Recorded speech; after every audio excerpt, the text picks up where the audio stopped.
آپ دیکھ رہے ہیں وائس آف قصار، میں ہوں تنویر ولایت عباسی۔ اس وقت موجود ہوں اسلام آباد اور آج کے ہمارے مہمان ہیں پاکستان مسلم لیگ نون کے رہنما چیئرمین وی سی ملکوٹ سردار سیف اللہ عباسی اور پاکستان تحریک انصاف کے رہنما نوید رزاق عباسی صاحب۔ جیسا کہ آپ سب کو پتہ ہے جی کہ ایک ماہ پہلے اوسیا ملکوٹ روڈ کے اوپر بلال عباسی ڈکیتی کے واقعہ ہوا ہے اور اس کیس کے اوپر آج تک کتنا کام ہوا ہے، سوشل میڈیا کے اوپر مختلف خبریں گردش کر رہی ہیں اور جیسا کہ یہ بھی بتا جی کہ ملکوٹ کا جو کیس ہے 3 لوگ اس کو لیڈ کر رہے ہیں، اس حوالے سے بات کریں گے آج چیئرمین سردار سیف اللہ بھائی صاحب کیا کہیں گے اس سارے واقعے کے اوپر اور کتنا کام کیا آپ نے آج تک؟ جی بسم اللہ الرحمن الرحیم۔ میں بڑا مشکور ہوں تنویر ولایت عباسی صاحب آپ کا اور آپ کے ناظرین کا جو آپ کو سنتے ہیں اور آپ کے ویوز ہیں۔ جو پہلی بات یہ جی کہ یہ ایک ڈکیتی کیس ہوا تھا، بڑا ہمارے علاقے کے لیے ایک ہم نے اس کو چیلنج سمجھ کے اس کو لیا تھا، جس میں میں ہوں، میرے ساتھ نوید رزاق صاحب ہیں، ایک ہمارے ماموں ہیں ثناء اللہ عباسی صاحب، ہمارے ثناء اللہ عباسی صاحب۔ وہ ہم نے ایک آپس میں ایک میٹنگ کی، میٹنگ کرنے کے بعد ہم نے ڈی پی او سے رابطہ کروایا، جو ہماری لیڈرشپ تھی سینئر، اور پی ٹی آئی کی طرف سے کے پی کے جو مسائل تھے وہ نوید عباسی صاحب نے کہا جی کہ میں دیکھوں گا۔ پنجاب میں آلریڈی آپ کو بھی پتہ ہے مسلم لیگ نون کی گورنمنٹ ہے، وہاں پہ ہمیں اس وقت وہاں پہ ہمارا ایم این اے تو ہمارا ہے نہیں کوئی، تو جنرل سیکرٹری ہیں ہمارے مرتضیٰ جاوید عباسی صاحب، انہوں نے ڈی پی او سے رابطہ کر کے تو ہمارے ڈی پی او سے ٹائم کروایا ہم، جس میں میں اور نوید عباسی صاحب دونوں گئے وہاں پہ، ہماری ڈی پی او سے ملاقات ہوئی، ڈی پی او نے پھر ایس ایچ او کو وہاں پہ پابند کیا جی کہ آپ یہ وفد جو آیا ہے آپ ان سے ملیں اور ان کے ساتھ کیس کی جو بھی چیز ہے وہ شیئر کریں۔ ہم جب وہاں پہ تھانہ پھواڑی پہنچے تو پھواڑی تھانے کے ایس ایچ او صاحب نے ہمیں کچھ باتیں کی، انہوں نے کہا جی کچھ ہم تفتیش کر رہے ہیں، جس تفتیش میں کچھ چیزیں ایسی ہیں کہ جو اس علاقے آپ کے یونین کونسل پلک کے حوالے سے خاص کر کے جتنے بھی کرمنل ریکارڈ کے لوگ ہیں ہم پہلے ان سے تفتیش کریں گے۔ ہم نے ان سے جب ہماری میٹنگ کے بعد ہم نے پھر آپس میں ڈسکس کی، ہمارا وہاں پہ یہ طے ہوا جی کہ نوید عباسی صاحب نے ایک وہاں پہ ایک رائے دی جی کہ آپ ایسا کریں جی کہ آپ وی سی کا اجلاس بلائیں،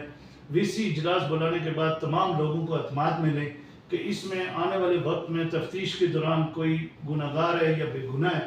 اس کو تاکہ کلیئر ہو جائے کہ کوئی بھی گناہگار کے پیچھے کوئی بھی نہ پی ٹی آئی سے نہ نون سے جماعت سے ہٹ کے رشتہ تعلق سے ہٹ کے بالکل میرٹ کی بنیاد کے اوپر اس کیس کو لے کے جانا ہے۔ میں نے پھر ان کی تجویز کے اوپر عمل کرتے ہوئے ہم نے وی سی اجلاس بلایا ملکوٹ میں ہم گئے، وہاں پہ ہم اکٹھے تھے،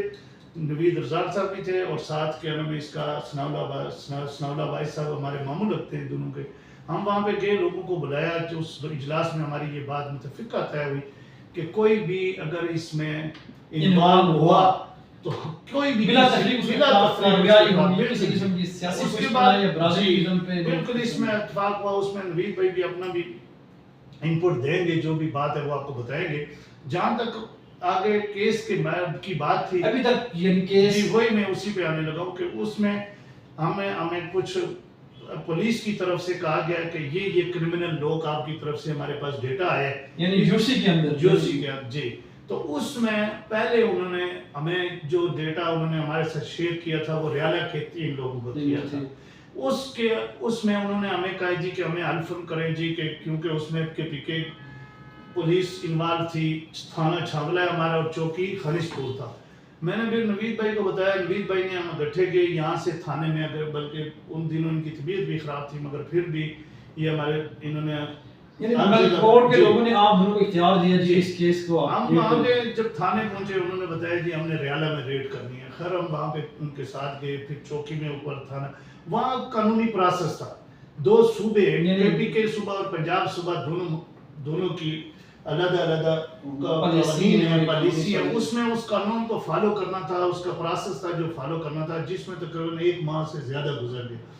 وہاں سے ایک ملزم کو لیا، انہوں نے وہ ابتباد بند کروایا، وہ ابھی پھر انہوں نے جا کے نہیں اس کیس کے متعلق دیکھیں کے پی کے پولیس کا اس کیس سے کنسرن نہیں تھا، وہاں تفتیش ہونا ہی نہیں تھی، یعنی وہ اپنے کیس کے اندر گرفتار وہ پنجاب پولیس کی ریکویسٹ کے اوپر انہوں نے بندی میں ایک آتا ہے قانون ہے اس پہ رکھا ہوا تھا، انہوں نے